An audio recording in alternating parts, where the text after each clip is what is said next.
বাঙালি ব্যবসা পারে না, একথা প্রায় প্রবাদের মতো হয়ে দাঁড়িয়েছে। অথচ এককালে প্রফুল্লচন্দ্র রায়ের মতো কৃতী বাঙালি ভারতবর্ষকে স্বাধীন ব্যবসার পথ দেখিয়ে অর্থনৈতিকভাবে স্বাবলম্বী হওয়ার উপায় বাতলে দিয়েছিলেন।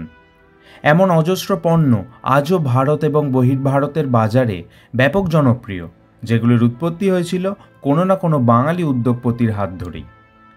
দেশ মেডিকেল এমনই এক ফার্মাসিউটিক্যাল কোম্পানি যাদের তৈরি ওষুধ দীর্ঘকাল ধরে মানুষের সেবায় কাজে লেগে আসছে। এই দেশ মেডিকেলের নেপথ্যেও ছিলেন একজন বাঙালি, যিনি BN দে নামেই অধিক পরিচিত। তার নিজের হাতে তৈরি এই দেশ মেডিকেলের ইতিহাসের সঙ্গে দ্বিতীয় বিশ্বযুদ্ধের সময়টিও জড়িয়ে রয়েছে ওতপ্রোতভাবে। কলকাতা থেকে শুরু হলেও এই শহরের গণ্ডি ছাড়িয়ে দেশ মেডিকেলের আরও প্রসার হয়েছে। ভারতবর্ষের বিভিন্ন প্রান্তে দেশ মেডিকেলের অস্তিত্ব এখনও স্বমহিমায় বিরাজমান। দেশ মেডিকেল গড়ে ওঠার নেপথ্য কাণ্ডারি যে বাঙালি, তার সম্পূর্ণ নাম ভূপেন্দ্রনাথ দে, যিনি সর্বসাধারণের কাছে BN দে নামেই অধিক পরিচিত হন। 1907 সালের 4 নভেম্বর উত্তর কলকাতার জোড়াবাগান অঞ্চলে এক সাধারণ মধ্যবিত্ত পরিবারে তাঁর জন্ম। তাঁর পিতার নাম ফণীন্দ্রনাথ দে এবং মা ননিবালা দেবী। তিনি ছিলেন বাবা মায়ের দ্বিতীয় সন্তান। তাঁরা মোট 5 ভাই ছিলেন। ফলত পারিবারিক যে আর্থিক অনটন, তার দায়ভার তাঁকেও যে বহন করতে হবে, তা তিনি ভালো রকমভাবেই বুঝতে পেরেছিলেন। 1920 সালে মাত্র 13 বছর বয়সে তিনি বাড়ি ছাড়েন স্বাধীনভাবে রোজগারের আশায়। 1925 সালে যখন তাঁর দাদা শৈলেন্দ্রনাথ কিলবার্ন কোম্পানিতে যোগ দেন, ভূপেন্দ্রনাথ তখন নিউ মার্কেটে ইস্টার্ন ড্রাগ হাউস নামে একটা ওষুধের দোকানে কাজ নিয়ে ঢুকে পড়েন। নিজের দক্ষতা ও কর্মক্ষমতার জোরে তিনি শীঘ্রই দোকানের মালিকের সুনজরে পড়ে যান। ব্যবসা সংক্রান্ত বিষয়ে তাঁর প্রতিভা তাঁকে যেমন আরও উচ্চাকাঙ্ক্ষী করে তুলতে শুরু করে, তেমনি এই ওষুধের দোকানে কাজের অভিজ্ঞতা তাঁর ভবিষ্যতের পথে প্রভূত সহায়তা করেছিল। সেই সময় তিনি ধীরে ধীরে কলকাতার নামজাদা অভিজাত মানুষদের পরিবারের সঙ্গে পরিচিত হতে থাকেন, যেমন হাটখোলার দত্তবাড়ি, পাথরিয়াঘাটার ঘোষ পরিবার, লাহা পরিবার প্রভৃতি। মেধা এবং তীক্ষ্ণ বুদ্ধি ভূপেন্দ্রনাথ এবং তাঁর ভাই ধীরেন্দ্রনাথকে সমাজে বেশ জনপ্রিয় মুখ করে তুলেছিল। এরই মধ্যে 1939 সালে এসে পড়ে দ্বিতীয় বিশ্বযুদ্ধের অভিঘাত। ব্রিটিশ উপনিবেশ ভারতবর্ষে স্বাভাবিকভাবেই একেবারে প্রত্যক্ষভাবে তার আঁচ এসে পড়ে। সেই সময় খাদ্য বস্ত্রের অনটনের সঙ্গে সঙ্গে যে জিনিসটিরও অভাব দেখা দেয়, তা হলো পর্যাপ্ত জীবনদায়ী ঔষধ। কেবল সাধারণ মানুষের জন্যই নয়, যুদ্ধক্ষেত্রে ঔষধের প্রয়োজন অবশ্যম্ভাবী। ভূপেন্দ্রনাথের ব্যবসায়ী মন বুঝতে পেরেছিল যে এটাই ওষুধের ব্যবসার জন্য সবচেয়ে ভালো সময়। তাছাড়া আমেরিকা ও ইউরোপের নিত্য নতুন আবিষ্কার এবং অনেক নতুন ঔষধের কলকাতায় এসে পড়া এই ব্যবসার একটা নতুন দিগন্ত খুলে দিয়েছিল।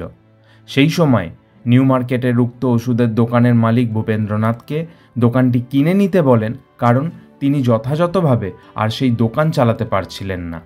তবে ভূপেন্দ্রনাথ তাতে রাজি হননি। তাঁর আত্মসম্মান তাকে বাধা দিয়েছিল, কারো খারাপ অবস্থার সুযোগ তিনি নিতে চাননি এইভাবে। সেই সময়তেই তিনি নিজের একটি ব্যবসা শুরু করবার সিদ্ধান্ত নিয়েছিলেন। অবশেষে 1941 সালে নিউ মার্কেটেই একটা ছোট জায়গা ভাড়া করে ভূপেন্দ্রনাথ দেশ মেডিকেল স্টোর্স গড়ে তুলেছিলেন। তাঁর ভাই ধীরেন্দ্রনাথও এই ব্যবসায় যোগ দিয়েছিলেন। এছাড়াও দোকানে ছিলেন 2 জন ম্যানেজার, যারা রামবাবু এবং শ্যামবাবু নামে পরিচিত ছিলেন। দোকানটিতে সব সময় খরিদ্দারদের ভিড় লেগেই থাকত। সব মিলিয়ে বেশ ভালো রকমই লাভ হতো তাদের। দেশ মেডিকেলের উপর বাঙালির ভরসা দিন দিন বাড়তে থাকে। পরবর্তীকালে 1943 সালে ভূপেন্দ্রনাথের আরও 2 ভাই রবীন্দ্রনাথ এবং অমরেন্দ্রনাথও দেশ মেডিকেলে যোগদান করেছিলেন। এখানে উল্লেখ্য, ধীরেন্দ্রনাথ কিন্তু পরবর্তীতে মোহনবাগান ক্লাবের ম্যানেজার হয়েছিলেন এবং একজন জনসংযোগ অফিসার হিসেবেও বিপুল খ্যাতি অর্জন করেছিলেন তিনি। এছাড়াও প্রসিদ্ধ ব্যক্তিত্ব ডক্টর বিধানচন্দ্র রায়, অতুল্য ঘোষদের মতো মানুষের সঙ্গেও তার একটা রাজনৈতিক সংযোগ ছিল। ভূপেন্দ্রনাথদের দাদা শৈলেন্দ্রনাথ কিন্তু কখনোই তার কিলবার্ন কোম্পানি ছাড়েননি, কারণ ঔষধ ব্যবসা মার খেলেও যাতে পারিবারিক আয়ের জায়গাটি সবসময় সুরক্ষিত থাকে, সেদিকে নজর ছিল তাঁর। 1946 সালে কলকাতার বুকে যখন হিন্দু মুসলমানের দাঙ্গার মতো বীভৎস ও মর্মান্তিক ঘটনা ঘটে যায়, গোটা শহর তোলপাড় হয়ে ওঠে, তখনও কিন্তু একদিনের জন্য দেশ মেডিকেল বন্ধ হয়নি। সেই সময় বিধানচন্দ্র রায়ের নির্দেশে তিনি কলকাতা ময়দানের নিকটে অবস্থিত রেড ক্রস রিলিফ সেন্টার দেখাশোনা করতে থাকেন। তখন রবীন্দ্রনাথ দেশ মেডিকেলের দোকানের ইনচার্জের দায়িত্বে ছিলেন। অন্যদিকে বিএন দে আরও নতুন নতুন আইডিয়া তখন অনুসন্ধান করছিলেন। 1947 সালে স্বাধীনতার পর পরিবারের আরও কিছু সদস্যকে ভূপেন্দ্রনাথ তাঁর তৈরি সংস্থার সঙ্গে জুড়ে নিতে শুরু করেন। তিনি তখন এও বুঝতে পারেন যে তাঁর কোম্পানির জন্য দাদা শৈলেন্দ্রনাথের মতো মানুষ কতটা গুরুত্বপূর্ণ। তাছাড়া শৈলেন্দ্রনাথ সমাজে তখন বেশ বিশিষ্ট একজন মানুষ। হীরালাল দত্তের সঙ্গে অরোরা ক্লাব প্রতিষ্ঠার পিছনে শৈলেন্দ্রনাথের ভূমিকা ছিল। 1949 সালে আমেরিকার বিখ্যাত ঔষধ তৈরির কোম্পানি ফাইজার তাদের ওষুধ স্বাধীন ভারতের বাজারে ছড়িয়ে দেওয়ার জন্য উৎসাহী হয়ে ওঠে। বিধানচন্দ্র রায় তখন ধীরেন্দ্রনাথকে সঙ্গে নিয়ে সেই কোম্পানি দেখতে যান এবং এই কাজের জন্য দেশ মেডিকেলের নাম সুপারিশ করেন। অবশেষে সেই আমেরিকান ঔষধ কোম্পানির ওষুধ সারা ভারতে ডিস্ট্রিবিউশনের লাইসেন্স পায় একমাত্র দেশ মেডিকেল। প্রচার এবং ডিস্ট্রিবিউশনের কাজের জন্য নতুন 50 জন লোককে নিয়োগ করে দেশ মেডিকেল। সেই সময় বোম্বে, দিল্লি, মাদ্রাজে দেশ মেডিকেলের নতুন অফিস খোলা হয় এবং পাটনা, কটক, গুয়াহাটিতে দেশের নতুন দোকানও খোলা হয়েছিল। ভারতে ফাইজার কোম্পানি প্রচুর লাভ করতে সক্ষম হয় এবং তারা খুশি হয়ে ভূপেন্দ্রনাথকে একটি নতুন গাড়ি উপহার দেয়। অন্যদিকে শৈলেন্দ্রনাথ তাঁর আরও নানা কাজের সঙ্গে দক্ষতার সঙ্গেই দেশ মেডিকেলের দায়িত্ব পালন করে চলেছিলেন।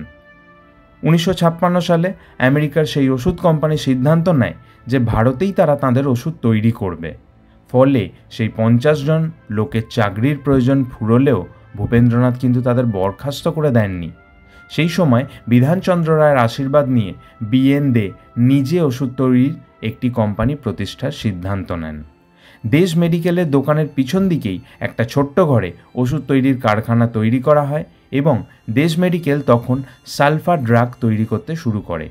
বেনারস হিন্দু বিশ্ববিদ্যালয়ের ছাত্র সাধন মজুমদার টেকনিক্যাল দিকগুলির তদারকি করতেন।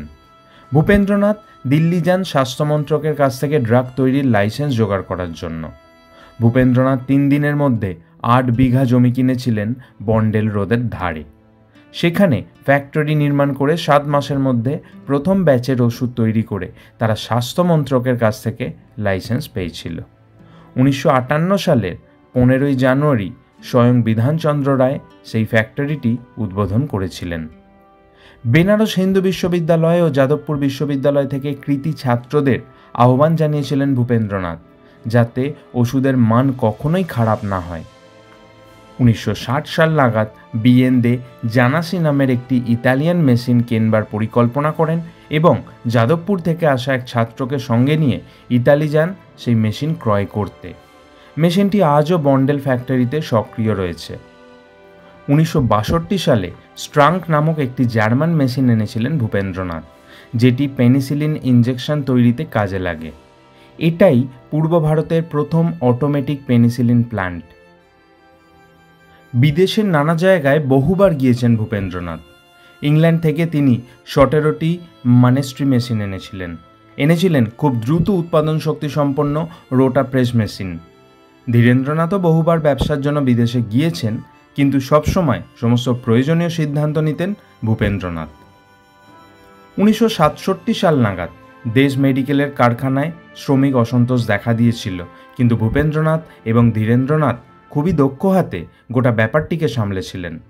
1969 সালে নকশাল আন্দোলনের আগুন ছড়িয়ে পড়লে শহর অশান্ত হয়ে উঠলেও ধীরেন্দ্রনাথের রাজনৈতিক যোগাযোগের কারণে দেশ মেডিকেলের উৎপাদনে কোনো সমস্যা হয়নি। 1971 সাল নাগাদ ভূপেন্দ্রনাথ কলকাতার বাইরে আরেকটি ফ্যাক্টরি তৈরি করবার প্রয়োজনীয়তা অনুভব করেন। 1971 সালে এলাহাবাদের নৈনিতে একটি ফ্যাক্টরি নির্মাণ করেন তিনি। 1974 সালে ভূপেন্দ্রনাথের ছেলে গৌতম দে পারচেজ ডিপার্টমেন্টে যোগ দেন। এমনকি রবীন্দ্রনাথ এবং অমরেন্দ্রনাথের সন্তানেরাও দেশ মেডিকেলে যোগদান করেন। ভূপেন্দ্রনাথ কোম্পানির ভিত আরও দৃঢ় করবার জন্য নানা রকম পরিকল্পনা করছিলেন। কম্বিনা এবং সোলাসিডের মতো ওষুধ জনপ্রিয়তা পেলেও যখন খুব বেশি লাভ তা থেকে হচ্ছিল না, তখন তিনি কসমেটিক্সও উৎপাদন শুরু করেন আরও বেশি লাভের জন্য। এই প্রসঙ্গে উল্লেখ্য যে কেওকার্পিন তেল যা কিনা আজও সমান জনপ্রিয়, সেই তেলটির উৎপাদকও কিন্তু এই দেশ মেডিকেল। ভূপেন্দ্রনাথদেরই পারিবারিক এক বন্ধু বারিদ মজুমদার ব্যবসায় যোগ দেন এবং আরও বেশি করে কেওকার্পিন তেলের বিজ্ঞাপন করবার পরামর্শ দেন। আধুনিক নানা পদ্ধতিতে কেওকার্পিন তেলের বিজ্ঞাপন দেওয়া শুরু হয় এবং দেখতে দেখতে তার জনপ্রিয়তা আকাশ ছোঁয়া হয়ে ওঠে। কসমেটিক্স থেকে লাভ হলেও ঔষধ তেমন লাভ দিতে পারছিল না কোম্পানিকে। ভূপেন্দ্রনাথ আয়ুর্বেদিক ওষুধের ওপর কখনোই ভরসা হারাননি। আইটোন নামক এক নতুন আয়ুর্বেদিক ওষুধ তাঁর কোম্পানি বাজারে আনে, যা সকলেই সাদরে গ্রহণ করেছিল। আবার দেশ মেডিকেলের বাজার চলতে থাকে। একটি বিশেষ আয়ুর্বেদ গবেষণার দল তৈরি হয় বিখ্যাত শিবকালী ভট্টাচার্যের অধীনে। 1989 সালে ভূপেন্দ্রনাথের মৃত্যুর পর তাঁর পরবর্তী প্রজন্ম ব্যবসার হাল ধরে। গৌতম, রঞ্জিত এবং শুভার্থী এই তিন মূর্তি দক্ষ হাতে চালিয়ে নিয়ে যেতে থাকেন কোম্পানিকে। 1992 সালে কসবার আনন্দপুরে নতুন এক জমি কিনে সেখানে উৎপাদন তৈরি হয়। অনেক সমস্যার মোকাবিলা করেও দেশ মেডিকেল আজও স্বমহিমায় মাথা উঁচু করে এগিয়ে চলেছে। পুরনো খোলনলচে বদলে কোম্পানি এখন আরও বেশি আধুনিক এবং লাভজনক একটি সংস্থা হিসেবে নিজেকে প্রতিষ্ঠিত করতে সক্ষম হয়েছে। ভিডিওটি ভালো লাগলে লাইক এবং শেয়ার করবেন। কেন করবেন? কারণ সব বাংলায় গত প্রায় 10 বছর ধরে বাংলা ভাষায় সঠিক ও নিরপেক্ষ তথ্যভাণ্ডার গড়ে তুলতে আপ্রাণ চেষ্টা করছে। সস্তায় জনপ্রিয় হওয়ার মতো ভিডিও সব বাংলায় বানায় না। অনেক পড়াশোনা করে বাঙালির জন্য বানায় এই সমস্ত ভিডিও।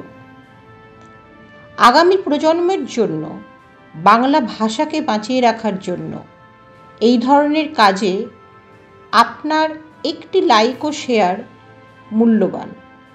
কারণ এভাবেই আমরা প্রমাণ করতে পারি সস্তার জনপ্রিয়তা নয়, বাঙালি সুস্থ সংস্কৃতির পাশে চিরকাল ছিল, আছে, থাকবে।